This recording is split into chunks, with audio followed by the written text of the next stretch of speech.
Come on, let's go.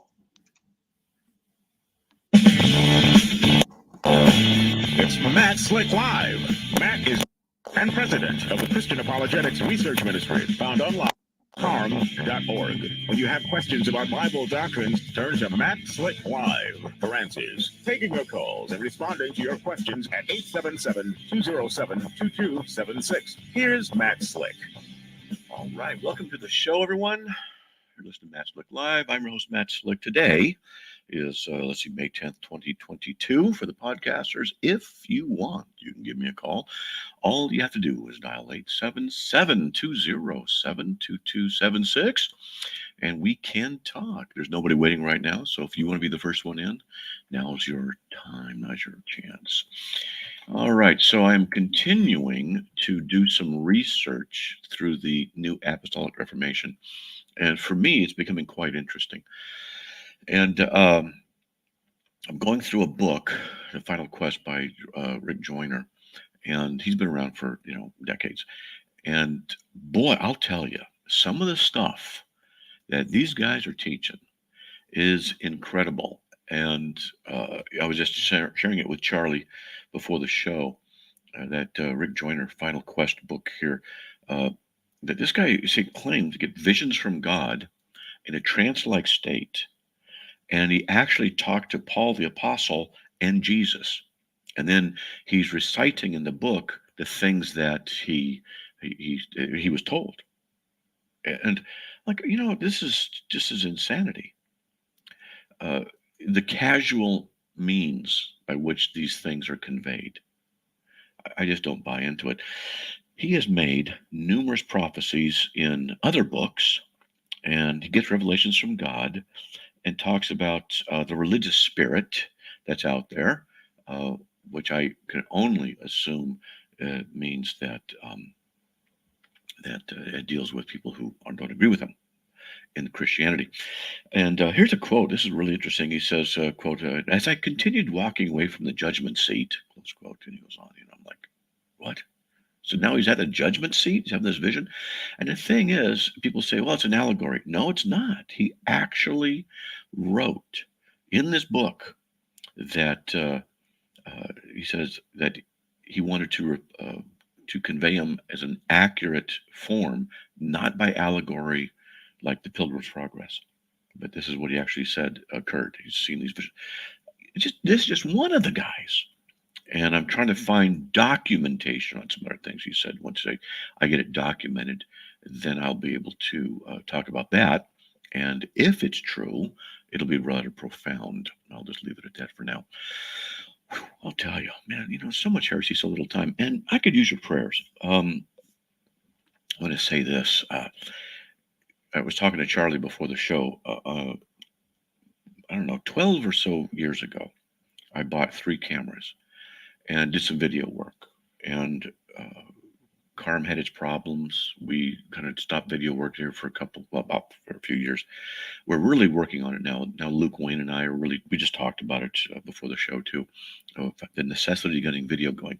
So I got these old cameras, and I've probably spent 6 or 8 weeks, not every day, but every third day, fourth day, a couple hours, 4 hours, for weeks and weeks, trying just to get the lighting right. I have limited space to work on, and it's been extremely difficult. And there's been more than one occasion when I wanted to take the cameras out into the desert and go skeet shooting with them, and take my shotgun, throw them up in the air, and kablamo. Well, it took me weeks to get the video lighting going. Now, this is what happens when you have old cameras. You have to really work the conditions very precisely, because the new cameras are a lot more forgiving and a lot more capable. That's how technology is. All right. So I got most of it pretty good. And I showed some people in the chat room after the show yesterday. Here's some video, and give some thumbs up. Yeah, it looks pretty good. The video looks pretty good. The lighting and stuff like that. All right. So I spent some time doing a video so that I could work with it and the whole bit. And I get it into my system on my computer, and I put that in there, and now the audio isn't working right. And so, oh, delightful times. So now, for some reason, the audio isn't coming through. I did troubleshooting, spent another couple of hours working on that. I can't get the audio to quite work right. Now, I can get the cameras to pick up through the boom mic at 6 or 8 feet away, but then it sounds like it's 6 or 8 feet away. You want good sound. And I did lapel mic, did this, I did wireless lapel mic, I did that. Doesn't seem to want to pick up. So, there's another vision in my mind of taking my shotgun and my cameras out in the desert and throwing them up in the air. Actually, I prefer if I could. What I could do is take a flamethrower with me, and then deal with them that way as well. This has been the frustration I've been going on for weeks and weeks with these cameras, which are Pastor Prime. But you know what? You got to work with what you got, and it's been extremely difficult. So I'm just telling you this because it helps me to vent just a little. My wife comes in, and after I've just discovered the audio is not working, and I have to replace cables. She comes in, she's talking to me, and she's looking at me. Says, "You okay there?" And I said, "Now the audio doesn't work." She goes, "Okay, I'll talk to you later." She just smiles and walks out. She knows. So frustration of frustrations. Man, it's really tough. But hey, that's what it is. That's what it is. In order to get this done, I'll tell you, there's just roadblocks all the way. It's like Sisyphus trying to push a rock up a hill all the time. But that's the way it goes when you're a one-man team. I'll tell you, on video stuff, it takes a lot of patience and work to get it going. There you go. I feel much better now. You can pray for me. You can pray for my patience and the success of the video work.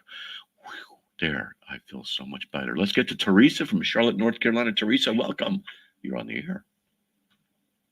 Hi, Matt. Hi. Thanks for taking my call. Sure. I just wanted to kind of pick your brain about the new ad campaigns I've been seeing for the HeGetsUs.com. He gets I us. don't know if you've seen them yet. No. Yeah, they have like these heartwarming images, maybe of a person, suffering, and then it'll say, Jesus experienced suffering too. He gets us, and then it's HeGetsUs.com. So I kind of looked a little bit on their site. Since it's like an ad campaign that's tied to a nonprofit, it doesn't like have a statement of faith, but it looks like the main premise is to get people, into Jesus and his relevancy, today, just as it's always been, and maybe reach a more millennial crowd. So my concern was if they're not affiliated with any church or they're not affiliated with any, political viewpoint, how a person would know, or if you knew anything about what their vetting process is with the churches or people they partner with to do, outreach and connection, because of course, even though Jesus does get us, the word is still the word. And it doesn't mean that just because Jesus understands and is relevant, that it's the same, that it undermines the truth of the Old Testament or, what the word says about things like homosexuality or transgender. So I was just curious if you knew anything about it or that process. Not at all. And thank you for showing it to me, because literally while you're talking, I went to the site. Let's not repeat it again, because I don't want people to go, if it's bad, I don't know if it is or not. And so it's nicely done. And there's a chat option. Let's see. And so I'm looking through stuff. I'll have to do some research on it and check it out. And I had to put it on my plate. Another thing to do. In fact, my plate is about 40 feet in diameter, and it's about 40 feet high of things to do. So, for sure. Oh yeah, I've got. Oh man, I got a lot to do.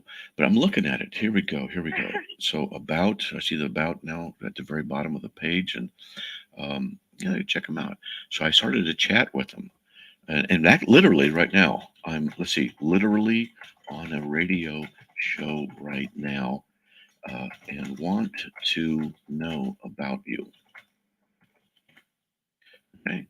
Do you have a statement of faith? Okay. And we'll see what happens.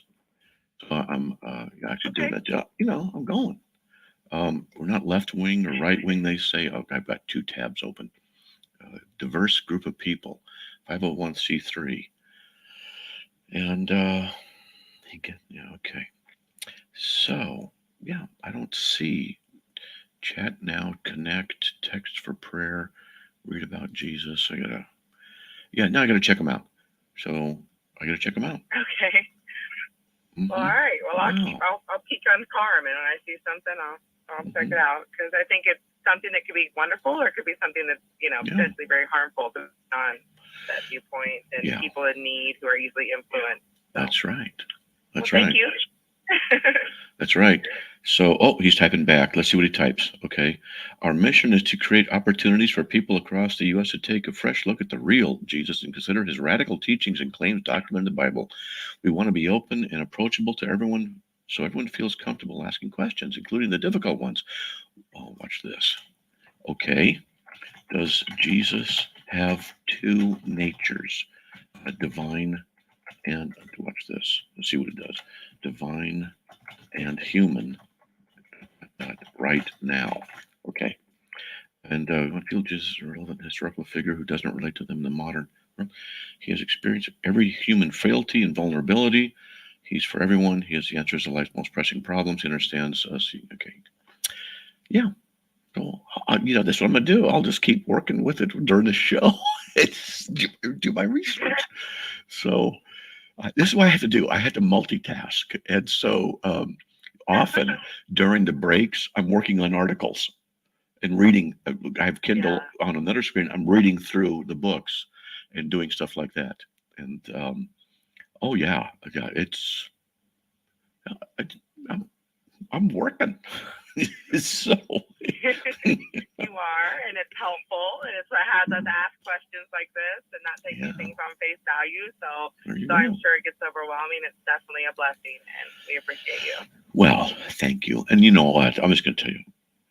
Let's see. He says Jesus is a part of the Holy Trinity, Father, Son, Holy Spirit. He was a man on earth just like you and I. But is he a man right now? Okay. So, but we'll see. What I could do is, watch this. Okay. You know what? If you want, you can call into my radio show right now and we could talk. Let's see. It's 720-72276. Oh, wow. He wrote, sorry, I don't understand what you're asking. Wow. Uh-oh. I'm asking if Jesus is both God and man right now in heaven.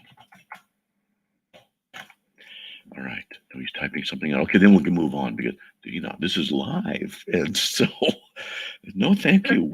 All right, chat service, not a call service. Okay. I understand. Okay. So there you go. How about that? So if they don't even know if he's a man right now, he's typing. Then we'll get going. If he doesn't know if he's a man right now, then it's very, very bad. I have to keep talking and asking questions and stuff like that. Let's see what he says, and then we'll get you going here. Where's a drum roll when you need a drum roll? All right. Oh, there's a break. That's good timing anyway. All right, Matt. All right. Thank you very much. All right. God bless. Okay, we'll see you. Okay. Hey, folks, we have 4 open lines. Want to give me a call? 877-207-2276. We'll be right back.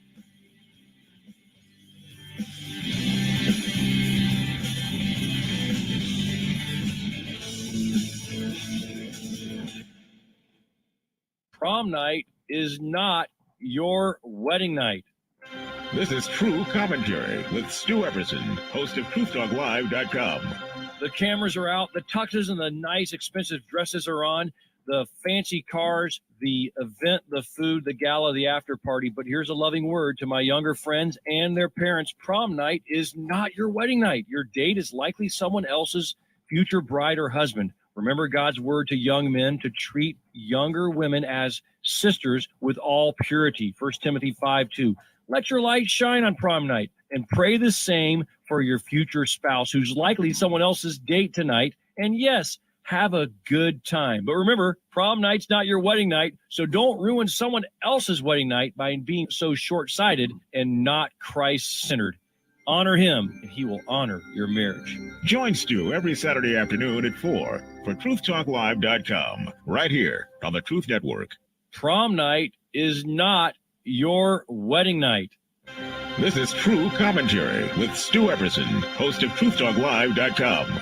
The cameras are out, the tuxes and the nice expensive dresses are on, the fancy cars, the event, the food, the gala, the after party. But here's a loving word to my younger friends and their parents. Prom night is not your wedding night. Your date is likely someone else's future bride or husband. Remember God's word to young men to treat younger women as sisters with all purity. 1 Timothy 5:2.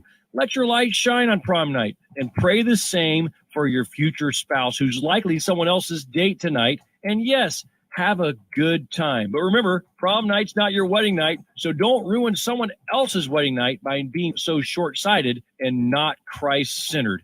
Honor him, and he will honor your marriage. Join Stu every Saturday afternoon at 4 for TruthTalkLive.com, right here on the Truth Network.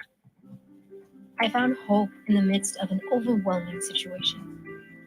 I let go of trying to control things that I had no control over, and that helped me find peace of mind.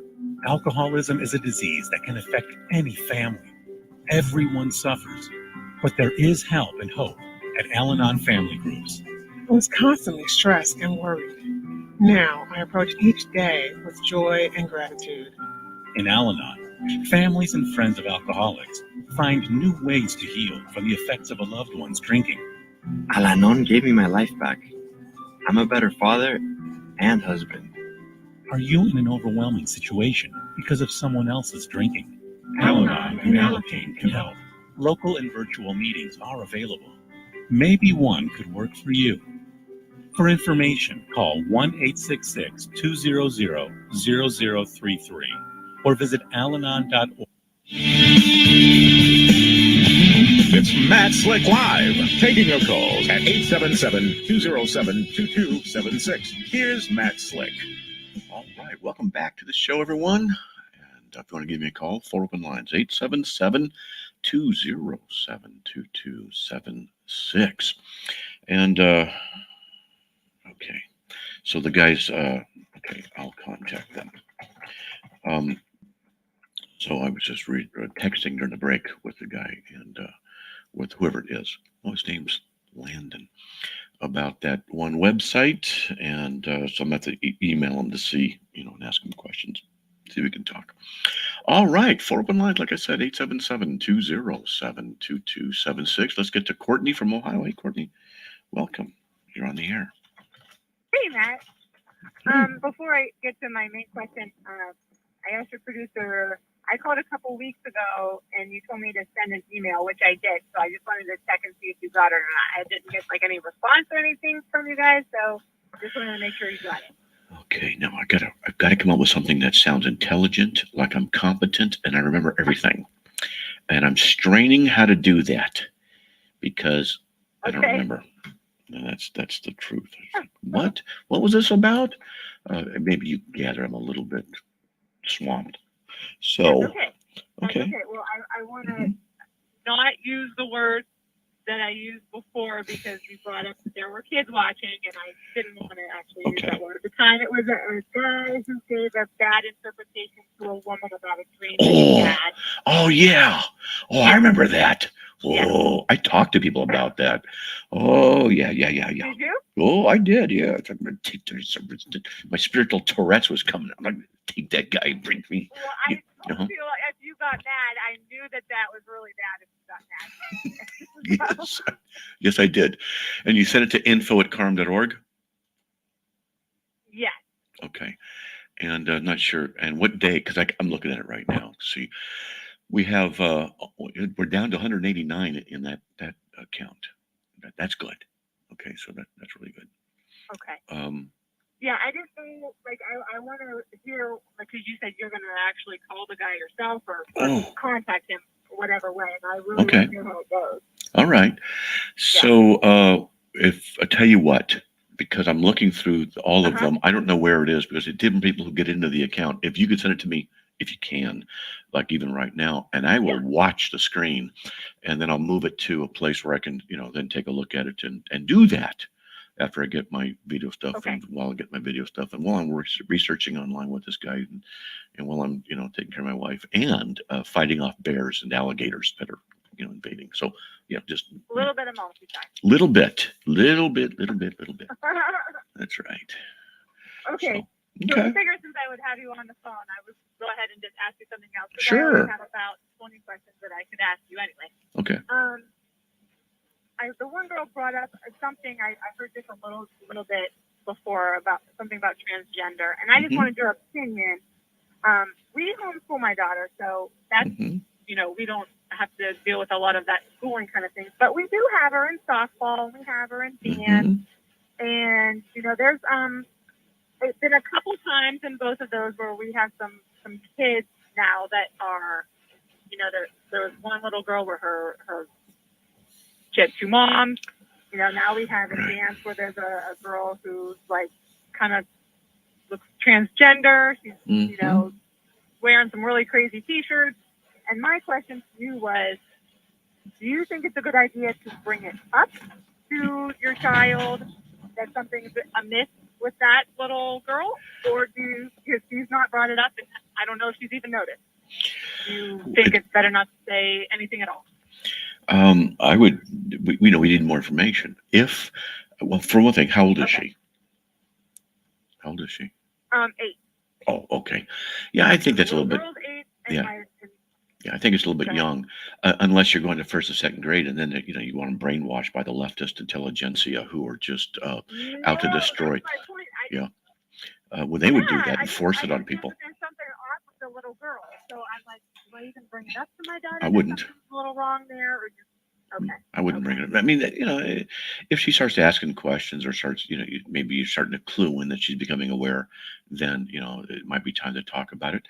But one of the things you could do is just prepare her by occasionally at the dinner table, have a Bible study, and you go to Genesis, for example, and God made male and female, and you're talking about how good God is. You don't bring up anything other than just laying the foundation of truth out there. And then also that there are lots of people who rebel against God's truth. And then your husband need to prepare for how you're going to talk about it to him, because it's going to come up. And as our world becomes more evil, it's going to happen. Everywhere. Yes, it is. Yeah. Uh-huh. Yeah. Yep.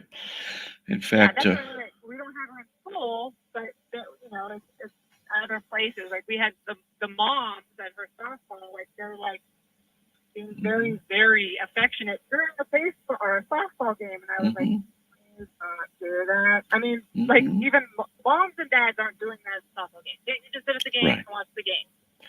Yeah, it's in your face. They're emboldened by the weakness of the conservatives and the Christians. That's the principle. And so I would. At a softball game, would you ask those people not to do that? Depends. If they're sitting right next to me and they're doing that, say, "Can you please refrain?" I'd tell them. Can you please? You mind? Okay. It's just too much. This is a public setting, and there's children here. And and if they were to, "Oh, you're just a bigot," and I'd say, "Can you define bigot for me?" And I'll say, I might say something like, "I'm not someone you want to mess with when it comes to this stuff." Okay. But because I want to shut them down and say, "Look, you please, okay, my child is here. I don't want my child to be exposed to that." That's why I'm asking. Right. Because if you had somehow you two had a child here, and I was talking to my wife saying, "Hey, you know what? Lesbianism is wrong." Would you want your child to hear that? No. Well, the same way works this way, because show respect. And even the others aren't even doing what you're doing. You're just flaunting it. So please, we need to talk to them and tell them. You can't just let them keep getting away with everything. People, "Oh, you're so bigoted. You're so intolerant." Yeah, whatever. You know what? I don't care. You're intolerant. Go away. It just doesn't bother me. I'm so used to being assaulted verbally and insulted. It's like, yeah. You done yet? Okay. So what's one Here's something I did a while back, a few days ago, actually, literally. I was in a let's just say a chat room. I was in Oculus in the virtual reality, and I was talking to some people, and they asked me about evolution, and so I started talking about this. One guy just came unglued and did not want me to say anything, and would interrupt and was rude. It was just, okay. And I said, "Hey, could you?" I said, "Could you do me a favor?" And he goes, "What?" And I says, "Can you look behind you? Just where you are. Just look behind you." He goes, "Yeah, I'm not gonna do it, you stupid." I'm starting to laugh because I know what I'm going to say. I said, "Can you look behind you?" "Yeah. I just want to know if your diapers are full." It was fun. Well, for me, it was fun. I mean, come on. The guy's just being, he was being whacked. And so I try to be as polite as I can most of the time. But sometimes you just got to stand up and say enough's enough. And I'll tell you, now's the time, and it's been past time for us to stand up and say enough's enough. All right, Courtney, we got to go. Okay, I'll There's send the out break. email. All right. Okay. 5 open lines, wide open. Give me a call, 877-207-2276. We'll be right back.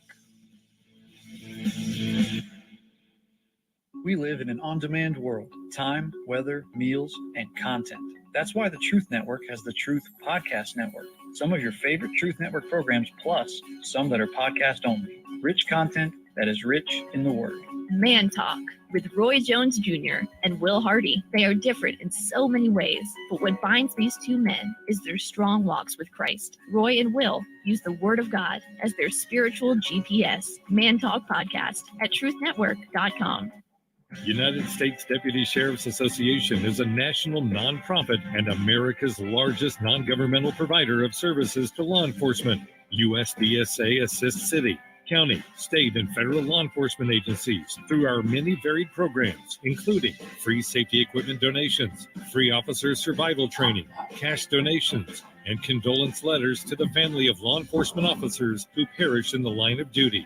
USDSA also offers college scholarships for the dependent children of law enforcement, along with the Citizen Awareness Program and thank you cards to law enforcement. These are just some of the ways United States Deputy Sheriff's Association assists America's law enforcement and the citizens they serve. For more information about United States Deputy Sheriff's Association or to see how you can help, visit www.usdeputy.org. United States Deputy Sheriff's Association, taking training to the next level because lives are on the line.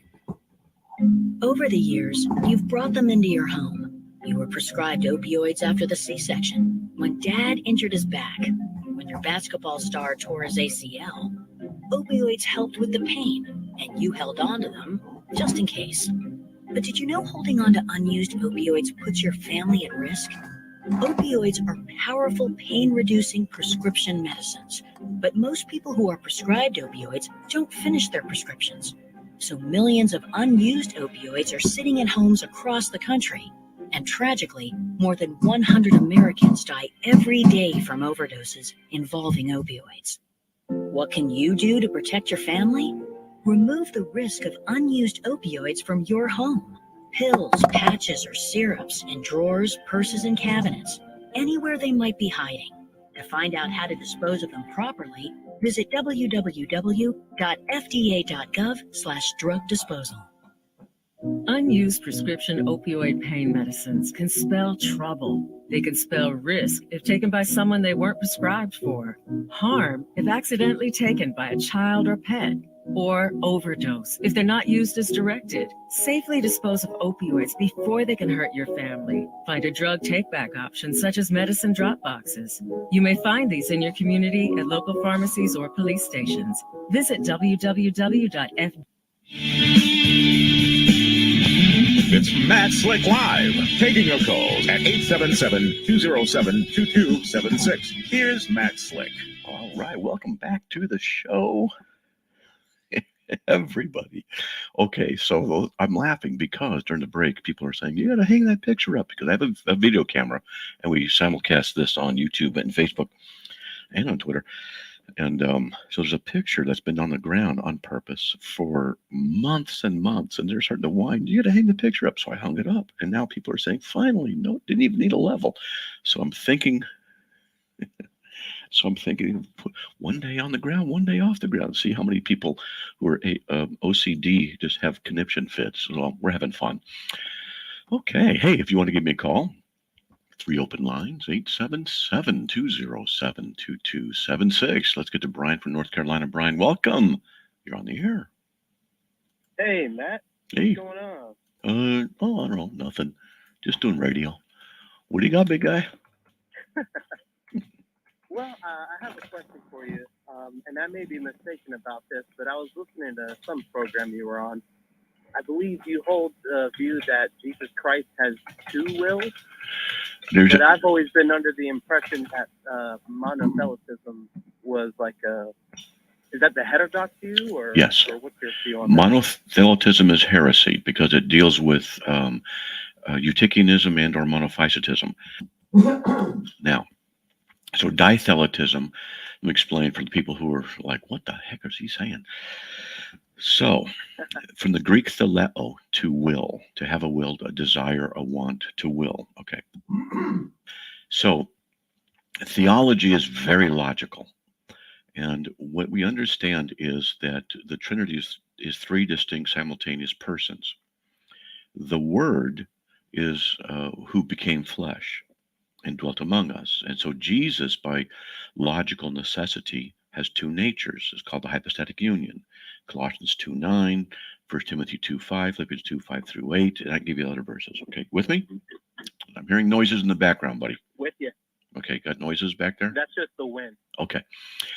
And so, by necessity, the human nature has to have a will. Otherwise, it's not human. The person of the Word has to have a will. Otherwise, it doesn't have personhood.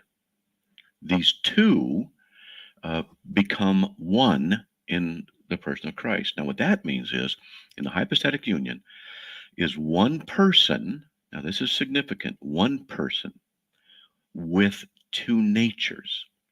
Each of those natures must have a will, and that's called dithelitism, D-I-2, dithelitism.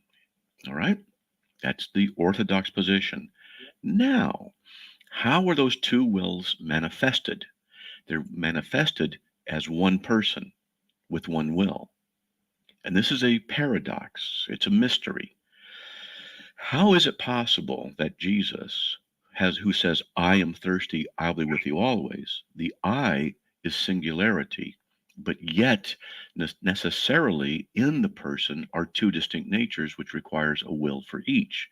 Dithelitism. So therefore we say each nature has a will, but the expression of that combination, so to speak, is expressed in the single person of Christ, who is by logical necessity one person who has one will. So each of the wills is expressed as the one will in Christ. I'm not going to say alternates go back and forth. We just don't know how it works, but that's what it is. Okay? Thank you. That's extremely helpful. Now let me add a little bit to that. There's a doctrine called the communicatio idiomatum. It means the communication of the properties. So here, this is important as well. So with the person of Christ, he has a divine nature and a human nature. Logically, the divine nature has to have attributes. Otherwise, it's divine. It's going to have divine attributes. And the human nature has to have human attributes. Now, the divine nature is everywhere. The human nature is not. The divine nature knows all things. The human nature does not. Well, how do they come together? Well, again, I don't know. I don't have to know. The Bible doesn't tell us how. But we do recognize that Jesus says things like, I am thirsty. Now, that's absolutely, without a doubt, the attribute or the property of the human nature. Yet Jesus says, I'll be with you always, even to the end of the earth, Matthew 19:20. So he's claiming to be with everyone, always, everywhere. Now that's the claim of divine attribution, divine property. But notice, he's the same person who's represented by the word I. I will be with you always. I am thirsty. The same person said both. So what we conclude is that the attributes of both natures are ascribed to the single person. So Jesus had the attribution of ubiquity, everywhereness, as well as location, right there in the human person. He therefore could be tempted and not fall. So the communication of the properties is important for that reason. Plus this, only when Jesus died on the cross, only the human nature died, because it's not possible for the divine nature to die, because by definition, it doesn't have a biological function, can't die. Well, then, if only the human nature died, then how's a sacrifice of divine value? We don't want to get into the error called Nestorianism. Basically, what Nestorianism says is that in the one body of Christ are two persons. There's a divine person and a human person, and they alternate back and forth in communication. That's wrong. That is just bad wrong. And so when we look at this issue of how then is the sacrifice of divine value if technically only the human nature died, then what we do is we back up and we look at Christ and we say he is one person. He's one person with two natures. I am thirsty. I'll be with you always. Yet it's the person who died on the cross. And therefore, the person has divine qualities, divine attributes. And so, therefore, the sacrifice is of divine value. In addition, we perceive the divine through the human. So we could, if we were back there, we could watch Jesus walk on water, the divine attributes.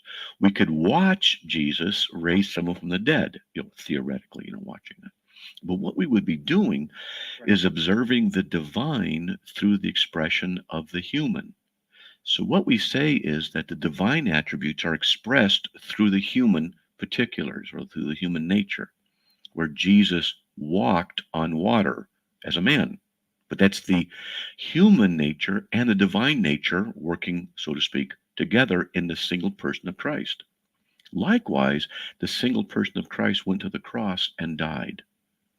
And so even though the physical death can only be attributed logically to the human nature, yet the representation of the divine attributes are in the expression of that man, Christ Jesus, who died on the cross, therefore the sacrifices of divine value. Okay? Yeah, that's. I guess that same principle applies when it comes to. We know that the Son knows all things, right? But it's also said that the day and the hour, no man knows. The power of the Father. Except that's a wedding feast idiom that is used. A lot of people don't understand that. So the father, we've got 2 minutes before the break, so I'm just going to continue with this until the break. So in a wedding feast, the father of the bride, the father of the son would arrange a wedding.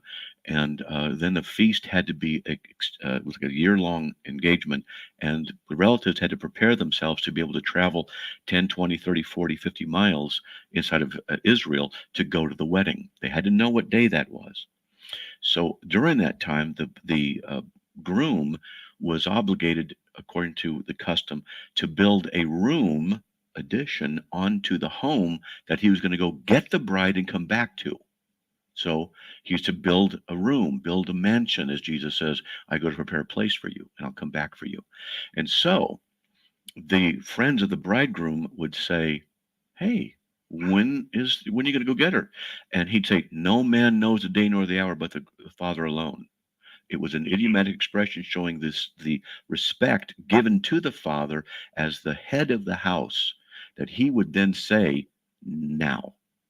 And then they would go with the trumpeters and with the feast being ready in order to go get the bride. And then they would come back with the trumpets and the trumpeters and the band celebrating as they came back to the house to have that wedding. And then they went into the bride chamber for consummation and things like that. So when he says, no man knows the day or the hour, it's an expression out of the wedding feast. with that culture. Doesn't mean he didn't know. And you can go to John 21:17, where Peter says, you know all things, and he doesn't deny it. Okay, there's a lot of information there. Okay, buddy? All right. Yeah, I appreciate that, Matt. Okay, Brian, God bless. We have 2 open lines. If you want to give me a call, 877-207-2276. We'll be right back.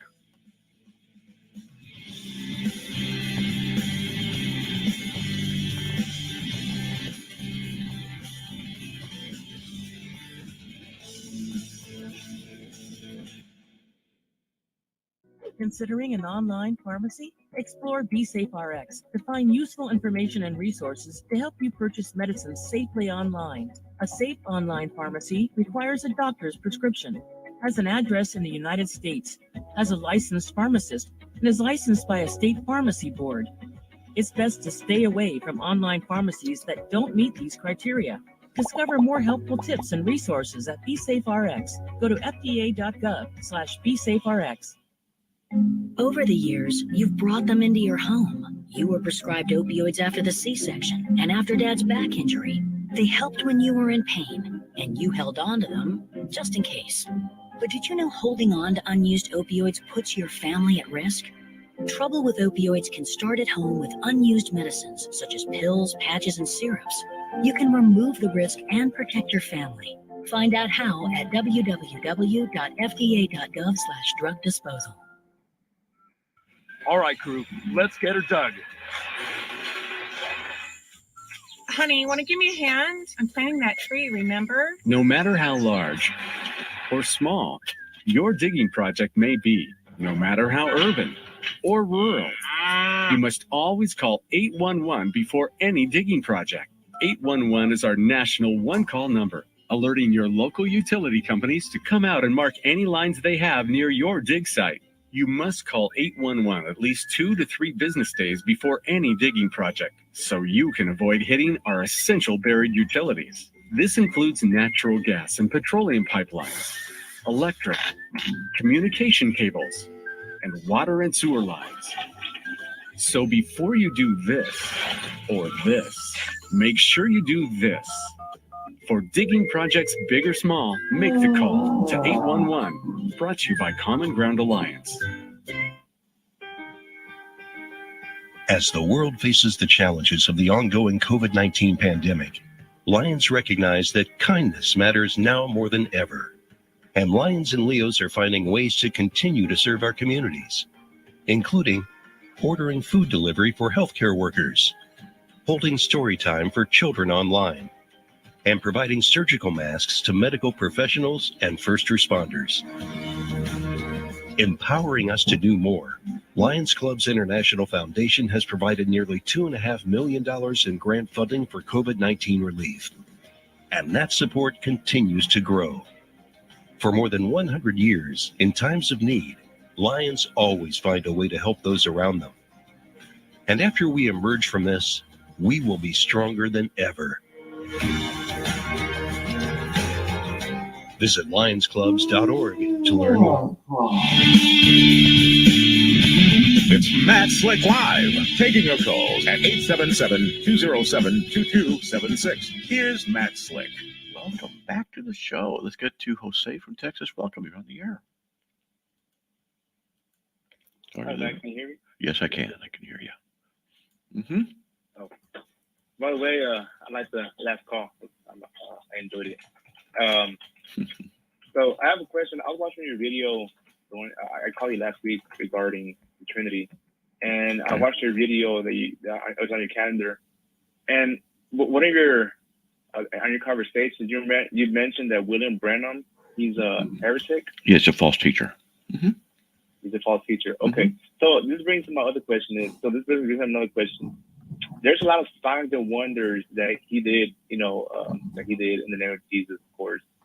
How can a Christian discern the spirit? Because of course we're commanded in the Bible, 1 John, not sure what verses or chapter and verse, to test the spirit. So how can we know? Because it's pretty hard. I'm saying like from a Christian, I guess, a beginner, I guess, for Christian point of view. We'll tell you what. Ask me You started 2 questions and then you cut yourself off on the question. So I'm not bad. yeah. So what's your question then? Yeah, so you I think you answered that William Branham is a false teacher. Yes. So my question was, how can we distinguish, I guess a person if it's a false teacher or not? By reading Scripture and knowing what the Bible teaches doctrinally. So Branham denied the doctrine of the Trinity and required salvation in Jesus' name only, which is false. And he said he was God's spokesman on earth and started teaching other things. So you can't trust him as a true teacher. Now, he does miracles, right? People said he does miracles. Well, there's some evidence that they're not really. Because some people have done research and follow-up on healings and things, and a lot of times it wasn't the case. So there's that. That's not to say he didn't, but let's say he did. It still doesn't mean he's of God, because in Matthew 7:22 and 23, many will say to me in that day, Lord, Lord, do we not prophesy in your name, perform many miracles, cast out demons? And Jesus says, get away from me, I never knew you. So how do we tell if someone's legit or not? By who they profess and what they profess. Then you got to be careful even then, because they could just say the right thing. So it's difficult. This is why, even for me, who's very well trained in this, I have difficulty sometimes finding the truth from error with some people. So, like, for example, I'm reading through one of Rick Joyner's books, an NAR guy, and a lot of what he says is really good. Seriously, really good stuff. And yet, there's some difficulties and some other things he says, and without some theological understanding, you won't recognize it. And so I'm leaving that vague right now because I'll read some documentation in a day or 2 or 3. But this, it does take discernment. It does take discernment, it does take time. And that's how you got to know it. You got to learn. You got to study Word of God. Okay. Okay. Yeah, it's hard. It's hard, and especially when someone does a lot of signs and wonders like this. Mm-hmm. And but if they do, here's the thing: if they do signs and wonders, you say you go to a church and this guy says, "I'm a prophet of God, I'm an apostle of God," and let's just say it's pretty stinking convincing miracle occurs at his hand or her hand. Okay, does it mean that person's from God? No, it doesn't mean. Does it mean a person is not from God? Doesn't mean that either. So, are the charismatic gifts for today? I believe they are. Are there apostles and prophets today? That's another topic, because the New Testament talks about prophets. I believe the apostles are for that time only, and there's no present-day apostles. But the prophets, that's different, because the Bible talks about telling us, Paul says, seek prophecy. Seek that you can prophesy. That's 1 Corinthians 14:1. That's what it says. Now, unless you want to say all that stopped with the completion of the canon, another topic, blah, blah, blah. But if we believe the charismatic gifts are still for today, and that the canon is not the dividing line chronologically, then we should be praying for prophecy. But that's a very difficult thing to do. So how do you know when someone's a true prophet or not? Well, I'm reading through their material, and they're saying, well, sometimes they make mistakes in their prophecies. Well, wait a minute. Deuteronomy 18 says you can't make prophecy mistakes if you're from God. So you really have to know stuff, and you have to deal with these things. And it's tough. And I could really go my soapbox about all this, but there you go. It takes a lot of study. Okay. No, it does. That's so good. Anyways, man, thank you. Thanks for taking the call. All right, man. God bless, buddy. All right, have a good one. Okay. You too. All right. Let's get to Jason from Utah. Jason, welcome. You are on the air. I just got a question, and I'll just let you go. What's the difference between the rapture and the other one? I'm sorry. Tribulation? Yes, if you can explain Sure. that, that's great. No problem. Like to go. Well, that's okay. Just hang on. It's easy to explain the difference. The tribulation is supposedly a period of time of 7 years. And then the Great Tribulation is the second half of the 7 years, where the Antichrist will then manifest himself. The rapture is the event that where Christ returns, and then people are transformed in the twinkling of an eye, go up to meet him in the clouds. And that happens either before the tribulation, mid-tribulation, or at the end of the tribulation, according to different views. Okay? Okay. Thank you very much. Like always, thank you. You're welcome Have a very good much. All right, God bless. All right, let's get to Alberto from Georgia. Alberto, welcome, buddy. You're on the air. Yeah, good evening, Max Slick. I got a question. You know, Isaiah 44:6. Mm-hmm. Well, a lot of the oneness preachers, like Gino Jennings, they like to quote that verse to prove that God said that there's no other God beside me. But God never said there's no other person or persons beside me. Well, Jesus when Christ, who went up and sat at the right hand of God, was a man who was a person. So what's your question? I would like to. My question is, the Isaiah 44:6 never said. God never said there's no other person or person. What's your question? He just said there's no other. That's my question. My question is my question is that God never said no other person or It's a statement. It's a statement, not a question. Let me just comment. I'll just comment on a verse. And you're right. Okay, you are right. God says, "I'm the first and the last. There's no God besides me." When a oneness person goes here to say, "See, there's only one God," the Trinitarian should say, "Yeah, of course. That's one of the verses we use for our teaching." What are you bringing it up for? Because a lot of times they'll go there thinking that the Trinity teaches three separate gods. That's not what we teach. And I say, what are you going there for? We affirm monotheism. So what's your problem? Why are you teaching? What are you going here for? You always have to find out what the reason is that they're going to a particular verse. What are they saying?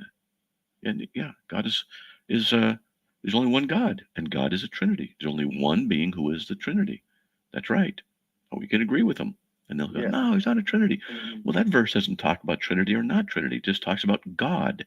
And we agree, God, there's only one God. So, there you go. I say, you got anything else you want to look at? I would like to debate Gino Jennings. I can show the debate to my friend of mine who's always defending him. So I would like you to debate him, challenge him. I'll be glad to debate him. Possible? Yeah, I debate these guys. I do a public debate. Absolutely on this, guys. Yeah. Absolutely. Yeah. Because Can you reach out to him? Well, if someone wants to do it for me, I got 18,000 things I do. And the problem is I'll email somebody. Seriously, I email somebody and then I forget to check my emails to see responses. I just am that busy. And I'm not whining or complaining, woe is me. It's just saying, hey, ministry's just going full bore and got a busy schedule. And sometimes they just drop the ball. And we got to work on figuring out a way to get things, a little more efficient so I don't make as many mistakes. That's all. It's a good problem to have. Okay. All right. Keep up the great work, sir. Hey, I'm trying, buddy. And thanks for calling, man. Appreciate it. All right. All right, you too. All right. God bless you. Okay. All right. Let's get to Carrie from Boise, Idaho. I think I know this, Carrie. Carrie, welcome. You're on the air. Hi. Thank you for taking my call. Mm-hmm. I am wondering if a church says they believe in or they affirm the doctrine of predestination, which is the same as saying election, as far as I understand. Close. And then they say they also, they say they lean more Arminian than Calvinist at the same time. Is that an oxymoron? Is there a conflict there? Or Yes, there is. am I just not understanding something? Yeah, they don't understand the nuances of the biblical doctrines, and so they've not gone further down the theological road to connect the dots. A lot of times what the Arminians say about predestination is that, and I just heard this yesterday in a room I was listening to, God knows what choices you're going to make, and based on those choices of you receiving him or not, he's going to predestine you. And that's not the biblical position. That would be favoritism. It would be risking violating God's aseity in his knowledge, and various things, and making God reactionary. They just haven't thought these things through. And I work with people regularly to say, well, that doesn't work, because what you're saying is that God knows what they're going to do, and then his choices are based on what they're going to do. How then is God sovereign? Because that makes God reactionary and not sovereign. Now, that's a quick way of saying that, and I unpack it with them. So Arminians don't generally, what they do is they reject the idea of God's absolute sovereignty over all things. And they'll say, well, if you're predestined, you don't have free will. But I say, that's not true. And I was teaching this last night with a guy, and I said, does Jesus have free will? He says, well, yes. Is Jesus predestined from the foundation of the world to do whatever the Father says? Now, that one caught him off guard. And what I did was I went to John 5:19. Jesus says, truly, truly, I say to you, the Son can do nothing of himself unless it's something he sees the Father doing. And then I went to John 5:30, where he says, I can do nothing of my own initiative. Here I judge, and my judgment is just. He says, but I seek the will of him who sent me. So I say, now, Jesus could only do what he said the Father could, had him to do, right? Yes. Did Jesus have free will? Yes. That was eternally predestined and ordained by God, right? Yes. Therefore, human free will, our free will, or just free will in general, is compatible with God's sovereign decrees and his work in predestination. There's the proof right there. All right, thank you. I'm going to chew on that for a while. All right. No problem. All right. All right. Well, God bless. Alrighty. Okay. Thank you. Okay. You too. Bye-bye. So, one of the things I do, folks, is I deal with a lot of particulars in theological discussions. And, this is what I do. It's not what most everybody does. And because I'm in apologetics all the time and discussing these things. And so I really enjoy getting down that deep into issues and into things. I enjoy it. And I find that I learn a lot when I do that. And that's what I was just conveying there with some of those truths. There you go. Okay, we're about out of time. I just want to let you know that we stay on the air by your support. Please consider supporting us. Just go to carm.org, CARM.org/donate. And if you can, even if it's just $5 a month for recurring donation, that really helps us a lot to lay a foundation of the future, what we can and can't do. So may the Lord bless you, and by his grace, we're back on here tomorrow, and we'll talk to you then. Have a great evening, everyone. God bless. Bye.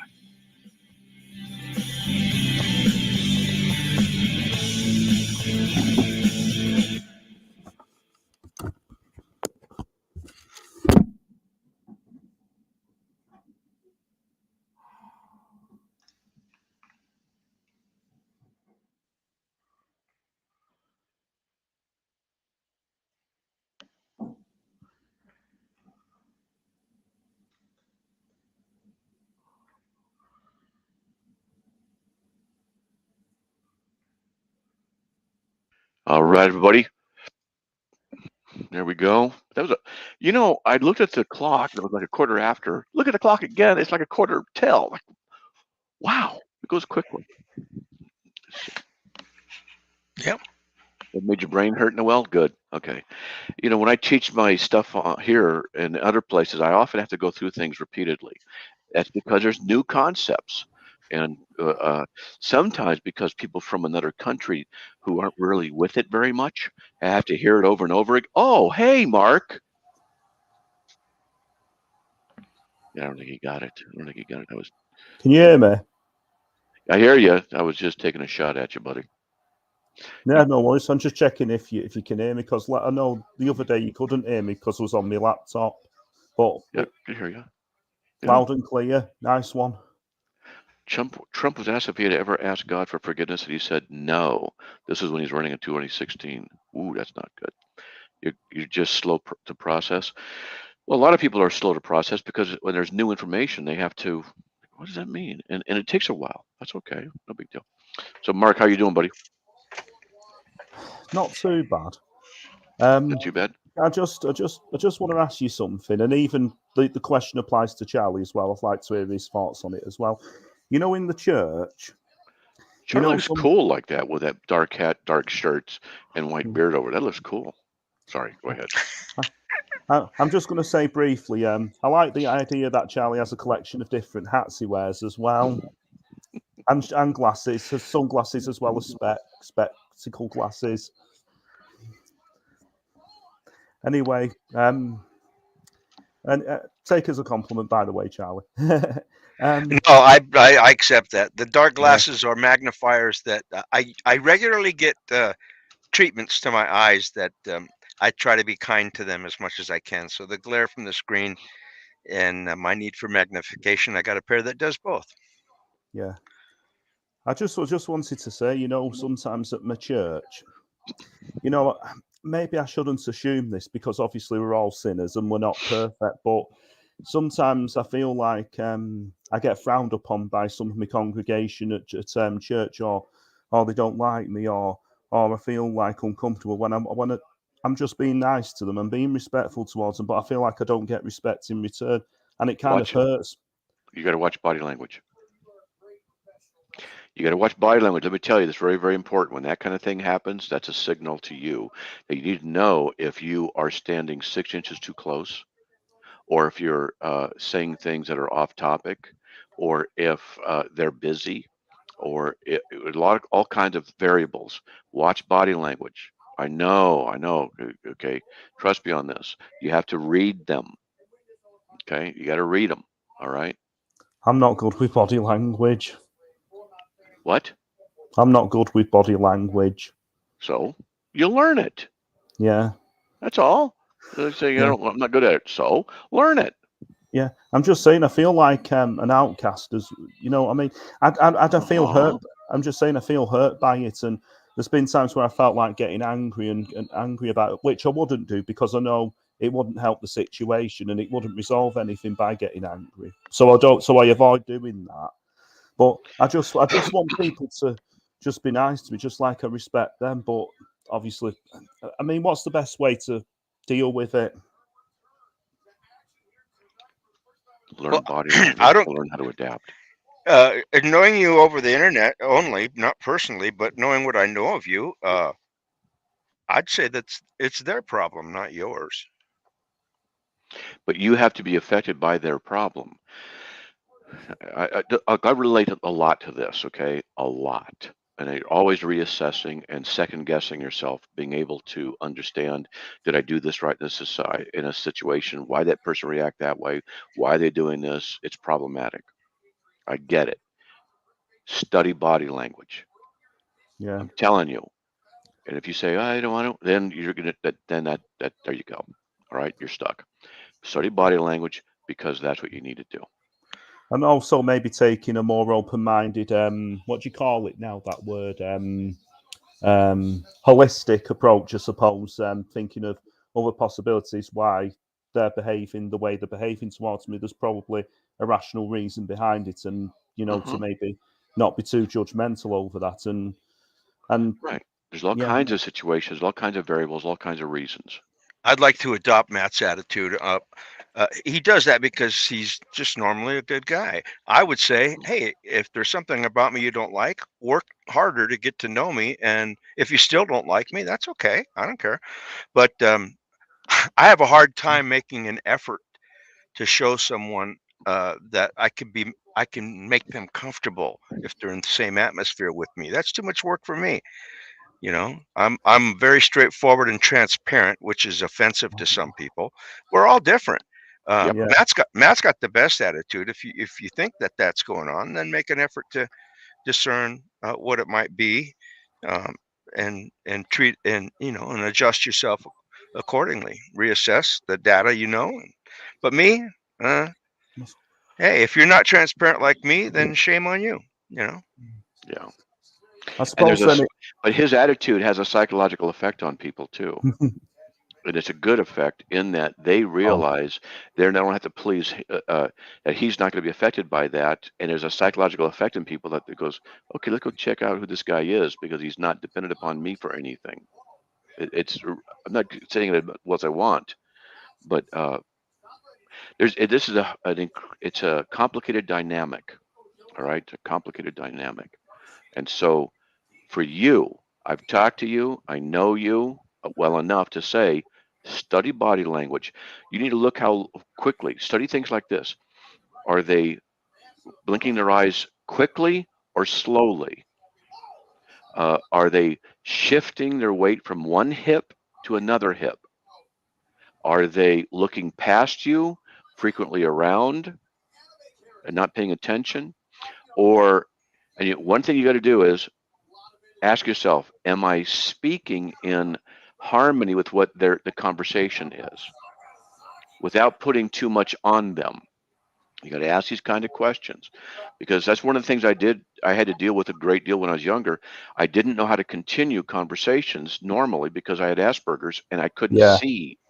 And so I would literally pay attention to what the conversations were. And I literally did this when I was younger. Took a funnel from the kitchen. It was yellow. I And remember my you mom, saying this. that's I'm just right. saying, I remember you saying And this. listening to adults have conversation and studying how long they would talk, the time it took back and forth, and do all that kind of a thing. Now, what I do now as an adult, like I had a conversation with a guy I'd never met before on Sunday at a church I went and checked out. And he and I were talking, and I watched him. And I didn't talk about myself. I talked about him. I said, "Oh, how long have you been coming here? Where are you from? Do you live near here?" Because it's better to do that than say, "I this, me." We can tend to go too far that way. And so he actually caught me off guard when he said, "Well, what do you do for a living?" That's rare that anybody asks me that. And I said, "What am I going to do? I can't lie." I said, "Well, I'm a full-time Christian apologist." And he goes, "Really?" So I don't want to say too much at that point. It's a wide door. Even then, I didn't say much. He goes, "So you do things like write books?" I go, "Yeah." I could have said, "Yeah, run a huge website. Yes, I'm on radio. Yes, I'm on this." I just go, "Yeah, I do stuff like that." Left it alone, and that's it, because who cares? And you want to get the conversation about other people because it just works. Jeff Hagan, Matt, you're an adult. And so look, let me show you something. What he just did was a friendly insult, right? It just meant to be a joke, and it was funny. Now notice that you can do the same kind of thing when you're talking to people. You can learn how to be humorous. You can't do that all the time with somebody. Like, you'll hear me, I'll insult Charlie sometime, and he just rolls with it. That's right, because and it's like I can't get him, because he just rolls with it. And so we have fun. We've known each other for 42 years at least, right? So it's a broad dynamic. You got to practice, man. You got to practice. Yeah, like Charlie insults you for being Calvinist. Yeah, it's like people insult me. They go, like this guy who goes, "Matt, you're an adult." It's like, well, maybe not. And so it's like when Andrew would come on, and I would tease him. I did it for a specific reason, because he didn't know how to handle being teased, and now he does. He I'd say, "Andrew, look at, I don't remember all the details, but Andrew, what kind of hat is that?" "Well, actually, it's he got serious about his hat." Now he just has, if I insult his hat, "What kind of hat is that?" Now he knows. And I It's just want to, I just want to say as well. I remember when we applied a joke to him, and then you applied it to Andrew, and I applied it to Charlie. What we said about Andrew and Charlie were right. It's all true. Yes, it's right. Well, it's all true. I could tell you all kinds of stuff about Charlie. Oh man, talk about insults. Most of we it's spent true. a couple of days just on the A's. Yeah. But you know what? You don't do the same thing to the ladies, though. It's a different dynamic, because see, we're logical, okay, step by step. But girls, yeah, so you can take a chance. We tend to have amnesia about the wrongs they do to us, but they remember every detail. Details. Oh yeah, that's right. And what did I do wrong? I just remember what you did in 1997, June 8th at 7 p.m. You said, I'm like, yeah. Don't tell me you don't remember that. What happened? Don't say you don't remember that. You know what happened. And don't try to deny it. Oh, you're gonna play it off, eh? That's right. What? No, I really don't know. So tell me, so I don't do it again, please. Don't play dumb with me. No. Don't play dumb with me. Okay. Yeah, it's Can you you know refresh my memory?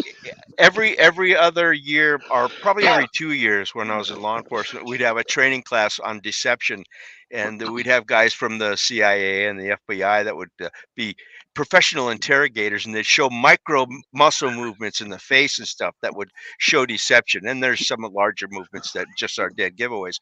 But we used to laugh every time we'd go into that class because it was like, no, I'm not going to use this except with people, that I'm interrogating.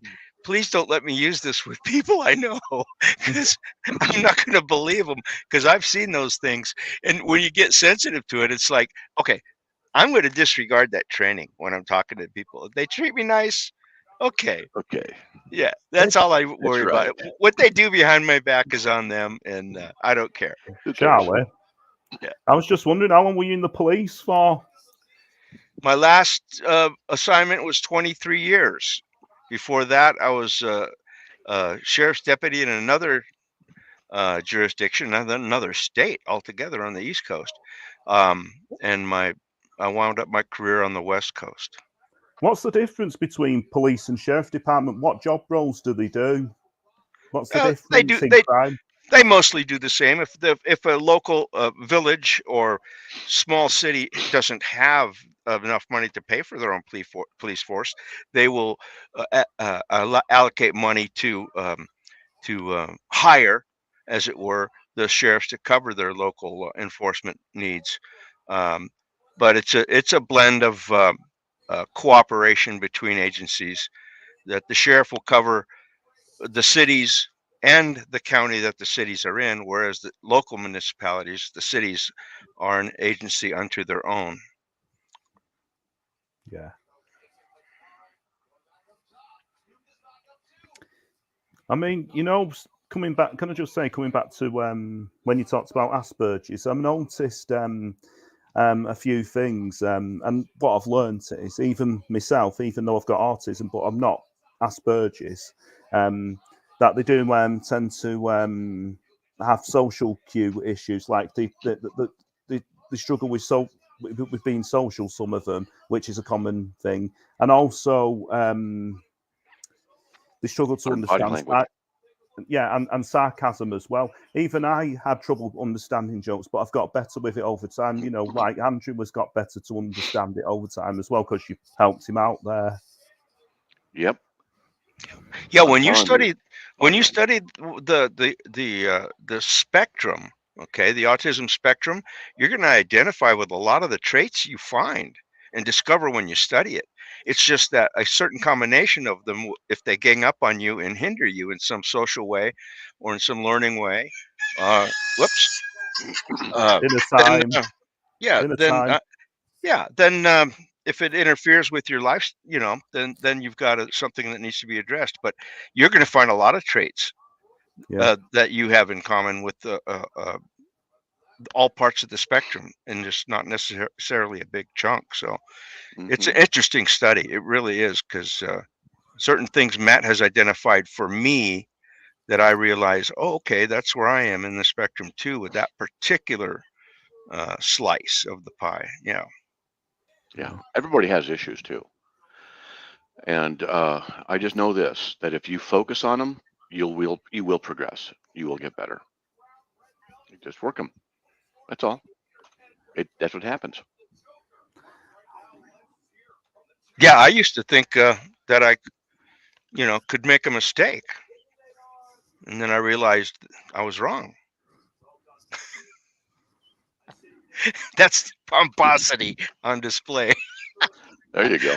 I thought I made a mistake once, but I was wrong. Yeah. No, it's a fascinating thing to study. Yeah. Yeah, especially in Matt's case, I know some of the things that are pinpoint accurate in agitating him. I avoid doing them unless he really gets obnoxious. and I deserve it. Yep. That's right. And I'll start clicking my pen. Oh, that'll do it. That'll do it. That's the first thing I discovered when I became friends with Matt. That's right. In fact, remember, even today, hey, what's that sound behind you? It's because I have trouble. Yeah. Yeah. Yeah, I remember we took a break from one of the classes from the Brodines, and you said, "Please stop clicking your pen." You clicked it 212 times in less You're than killing 45 me. minutes. Yeah. Okay. It's just one of the things, you know. Yeah. And so it's it's this is what it is. So you learn it about yourself, you'll learn it for others, you'll be able to help others, and it's all good. All right. Yeah. No big deal. All right. Okay, I gotta get going. I'm gonna feed the cats, check on the wife. We gotta go someplace and be someplace at 6:45 tonight. I got an hour and a half. So, all right. All right. See you guys. Bye. Okay. Okay. All right. God bless. Okay.